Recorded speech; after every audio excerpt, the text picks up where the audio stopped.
Hey guys, it's Sports Dude 13 here, and today we're going to be going over the top position players in fantasy football going into week 3. If you haven't seen last week's video where I went over for the top position players in fantasy football for week 1 of the 2025 season, be sure to watch that one before you watch this one. Anyways, let's get started. Starting off with QBs. The top scoring QB from last week in fantasy football in week 2 is Jared Goff. He had 33.96 fantasy points in that dominant win the Lions had against the Bears, in which they scored a 50 burger. Jared Goff is not the only Detroit Lion to go over the 30-point mark in fantasy, but Amon-Ra also went off too with 39.2 fantasy points, which we get to later. And as for QBs overall in fantasy, the top scoring QB now is Lamar Jackson, as after 2 weeks, he leads QBs with 55.66 fantasy points. Last week it was Josh Allen, but with him not going off in their week 2 win for the Bills against the Jets, Lamar Jackson now has taken over that spot. Note, Lamar Jackson was the top QB in fantasy last year, so can he go back-to-back this year in fantasy for the top QB spot, or is Josh Allen going to take that spot back? We'll have to see what happens. We got many weeks to go in the season. For running backs, the top scoring running back from last week in fantasy is Jonathan Taylor. He had 29.5 fantasy points in the Colts week 2 win against the Broncos. He is the 6th ranked running back in fantasy after week 2.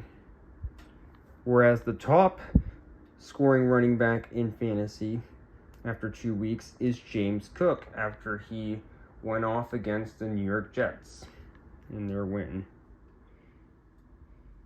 Last week, Derrick Henry was the top scoring running back, but since he didn't do much against the Browns, he just only scored like 6 fantasy points. James Cook now overtakes that spot, and Derrick Henry went from being the top scoring running back last week to now out of the top 10. So yeah, every week, a lot of changes you see for some of these players. But I think Derrick Henry's going to eventually make his way back into the top 10, because we got like many weeks to go.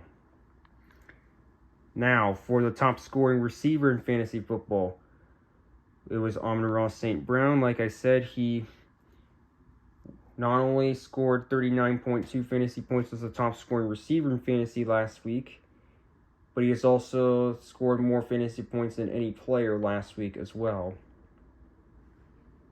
And he's not the only receiver that went off for 30 or more points.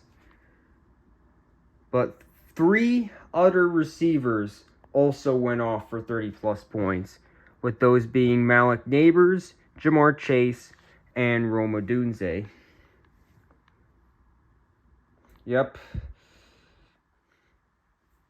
But despite those 4 going off for 30-plus points, Puka Nacua is the top receiver in fantasy after 2 weeks with 50.7 fantasy points.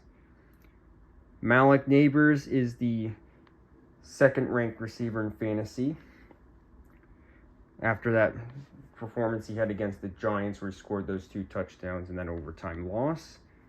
He is 9/10 of a point behind Puka. Yep. And then Ja'Marr Chase, who was the 3rd highest scoring receiver in fantasy last week, despite him going off for that many points. Yep, most of it had to be with Jake Browning because Joe Burrow got injured. Thanks to that, turf toe, and he's going to be out for 3 months, unfortunately. So we don't know if Ja'Marr Chase is going to go off consistently for the next 3 months because of Joe Burrow's absence. It just depends on if Jake Browning gives Ja'Marr Chase the ball these next couple games for the Bengals. And then the last receiver that went over 30 points in fantasy is Rome Odunze for the Bears, who had 31.8 fantasy points. And for Ja'Marr Chase, he is the 6th ranked receiver in fantasy going into week 3, and Rome Odunze, 4th ranked receiver going into week 3. And Amon-Ra is the 3rd ranked receiver in fantasy going into week 3. Whereas for Zay Flowers, the bright blooming Zay Flowers, the top receiver in fantasy from last week, he is now the 5th ranked receiver in fantasy. So he scored half the points he scored from last week. In week 1, he is still a top 5 receiver going into week 3 in fantasy. For tight ends, Tucker Kraft went off with 24.4 fantasy points in our Thursday night win against the Commanders in a game where we wore our white helmets, and we are still undefeated in our white helmets. And that is good enough for Tucker Kraft to be the top scoring tight end in fantasy going into week 3. Yep, as a Packers fan, I'm very happy for Tucker Kraft. So he's easily become the best tight end we've had since Richard Rodgers. And hopefully maybe Tucker Kraft can go off many more times, but we'll just have to see what happens. And then the top scoring defense in fantasy in week 2 was the Falcons defense special teams with 21 points, fantasy points. They intercepted J.J. McCarthy 2 times. They forced 2 fumbles against the Vikings. And they sacked J.J. McCarthy 6 times. That is good enough for the Falcons defense and special teams to be the top scoring defense and special teams. Defense and special teams going into week 3. Last week with week 1 only having 3 fantasy points, and now with that huge defensive game against the Vikings, that now bumps them up to 24 fantasy points on the season.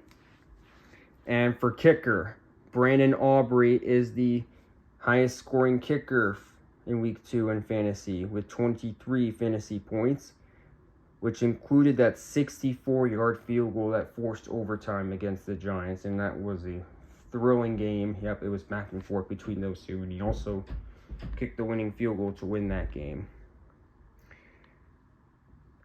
And that is good enough for Brandon Aubrey to be the top scoring kicker in fantasy going into week 3. But Spencer Schrader is also the top scoring kicker in fantasy going into week 3 because that winning field goal that he kicked against the Colts, it would have not happened if the leverage call wasn't called on the Broncos. And if that leverage call wasn't called against Denver, then Spencer Schrader would have not been up here on this list. So, yep. But anyways, those are the top position players in fantasy football going into week 3 of the 2025 season. Don't forget to like, comment, and subscribe to join the Sports Nation, and I'll see you guys later.